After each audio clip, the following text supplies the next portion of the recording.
Hi, నమస్కారం. ఒక village లో షూటింగ్ లో ఉన్నాను. అదే ఈ getup. It's very interesting film. ఇక్కడ ఉన్నప్పుడు ఇప్పుడే నాకు ఈ ఆన్లైన్ లో మళ్ళీ మీడియాలో ఒక ఆన్లైన్ గేమింగ్ యాప్ దాని గురించి నేను చేసిన ఒక యాడ్ గురించి డిస్కషన్ జరుగుతోంది. అందరినీ ప్రశ్నించి నేను సమాధానం చెప్పాలి కదా, ఎందుకంటే చాలా మంది క్వశ్చన్ చేస్తున్నారు మీరు ఎలా చేస్తారని. అది ఒక 2016, ఒక 9 years బ్యాక్ ఇలాంటి ఒక యాడ్ నా దగ్గరకు వచ్చింది. నేను చేశాను, నిజం.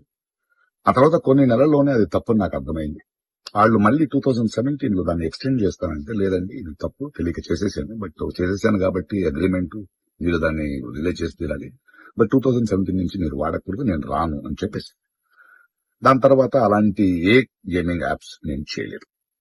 2021 లో కూడా ఆ కంపెనీ ఇంకో కంపెనీకి అమ్మేసి వాళ్ళు దాన్ని ఏదో సోషల్ మీడియా ప్లాట్ఫామ్ లో యూజ్ చేస్తే నేను వాళ్ళకి నోటీసులు, వాళ్ళకి ఈమెయిల్, మళ్ళీ వాట్సాప్ లో పంపించి, లేదండి ఇందులో నేను లేను, ఇది చేయకూడదు, కాంట్రాక్ట్ అయిపోయింది, ఇది తప్పు అని కూడా చెప్పాను. వాళ్ళు ఆపేశారు.